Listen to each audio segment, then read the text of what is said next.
I'm joined now by Jonathan Tobin. He's the editor-in-chief of Jewish News Syndicate, otherwise known as JNS. Jonathan, we appreciate your time. Well, thanks so much for having me on. Absolutely. We want to get to the latest on the Israel-Hamas war. Reuters reports that the leader of Hamas visited Egypt for the first time in more than a month today. It's a rare meeting where intensive talks on a new ceasefire were apparently discussed. What's your feel on how likely another ceasefire could actually be? Well, there's no way of guaranteeing it for sure. What I do know is that the fact that Hamas is doing this is a sign that they are really feeling the pressure. They are really under the gun. With Israel is clearly making progress as they methodically go through the Gaza Strip, eliminating tunnels, their military, every aspect of Hamas's military fortifications and military equipment, and their ability to basically attack Israel. And they've still been shooting rockets at Israel from inside the Gaza Strip, even from those areas that are designated as safe zones for Palestinian refugees, people fleeing their homes. But they know that their time on this planet as rulers of Gaza is limited, so they're doing anything they can to slow Israel down. And the one card that they have to play is perhaps releasing more hostages. And of course, Israel has two goals: eliminate Hamas and get the hostages back. And ironically, the only way to get the hostages back is to keep putting pressure on Hamas, don't let up with the war. Don't cease fire until they're ready to make a deal to release more hostages and ultimately get them all back. A senior advisor to Israeli Prime Minister Benjamin Netanyahu appeared on Fox News today discussing potential hostage releases amid this war. You might have just touched on this, but at this point, what kind of leverage does Israel have in those types of talks? Well, in truth, the kidnappers, as is often the case in hostage negotiations, the kidnappers have a lot of leverage. They are bartering lives, innocent people who have been, captured, tortured, raped, and they're trying to prey upon the, pluck the heartstrings of the Israeli public about the need to get these people back home in order to pressure Netanyahu and the Israeli government to make concessions to the terrorists. And in essence, Israel, as it did with the previous exchange, it is willing to make painful sacrifices to get these people home. And even if that prolongs the war, which it most certainly will, because Israel will not, the war won't end until Hamas is finished, but they can buy some more time by releasing hostages. The Wall Street Journal today reported that Hamas's political leaders have been talking with their Palestinian rivals about how to govern Gaza and the West Bank after this conflict ends. What are your journalists in the region hearing about the Israeli government's position on that question? Well, if they're talking about Hamas retaining power in Gaza or taking any share of power in the West Bank, they're dreaming.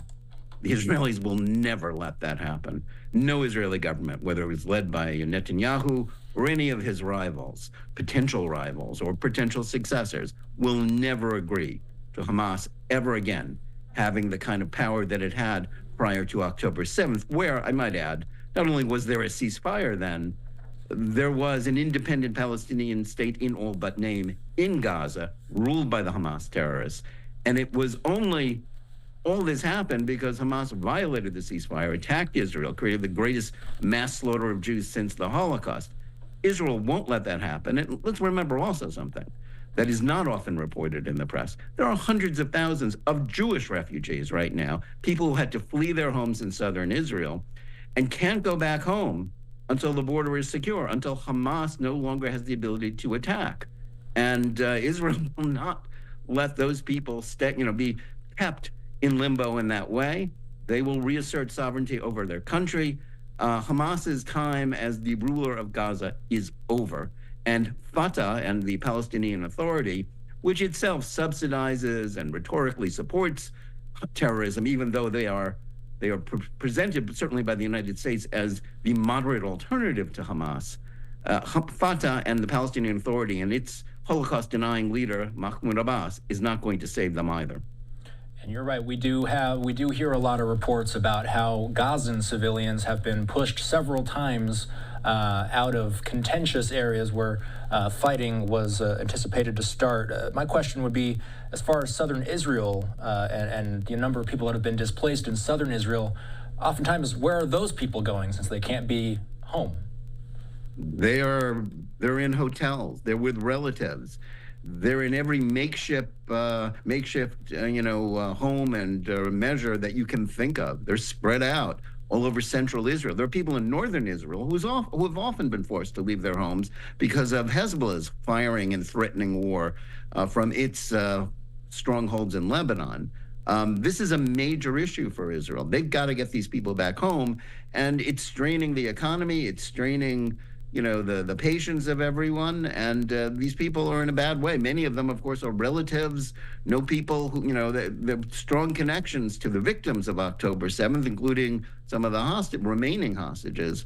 That's a major issue for the Israeli government, which is directly linked to its demand that Hamas be finished. And that's why all the pressure in the world from the international community and even the United States, which obviously Israel needs, the United States as an ally, as an arms supplier, nothing will force Israel to accept a situation in which its border areas are precarious, where they don't have security, where Hamas still has this ability to commit, as it has repeatedly threatened to do, more October 7th terrorist atrocities. A group of organizations sent a letter to U.S. Secretary of Defense Lloyd Austin today, urging him to mitigate harm to Gazan civilians amid the war. What does JNS know about the conditions inside the enclave right now? Well, listen, there's a war going on, and these people have been forced to leave their homes by the war that Hamas started. They're not in good shape. And their plight has been exacerbated by the fact that Hamas has stolen a lot of the aid that has been supplied to these areas by the United States, by the international community, by the United Nations. That's why Israel will not agree to the United Nations supervising any further aid going into these enclaves, because they know the UN can't be relied upon. The UNRWA, the Palestinian Relief Agency of the UN, is totally compromised by its connections to Hamas. So that's the problem. The problem is not whether Israel is continuing its war, and that's causing the plight of the refugees and of the Palestinians in general. The problem is that Hamas continues to hold hostages, continues to fight, refuses to surrender, even though they know they are doomed, and they're just hoping that their useful idiots in the West can somehow save them by getting Israel to stop its campaign. Now, Netanyahu said in a video message today, and this is footage of him meeting with Jake Sullivan days ago, but Netanyahu said in a video message today that anyone who thinks Israel will let up during its military campaign against Hamas is, quote, detached from reality. My question is, how long could this war last? It will last until Hamas is finished. I mean, I'm not gonna play prognosticator with you. Neither of us can give an exact date. Neither can anybody in the Israel Defense Forces give you an exact date. Wars, military plans don't survive contact with the enemy. We don't know exactly how long this will go on, but we do know what will happen at the end. Israel will not let up until Hamas is finished because it simply has to. Even though the liberal publications that have been bashing Israel, like the New York Times, the Times published an article yesterday that conceded that the left in Israel doesn't exist anymore.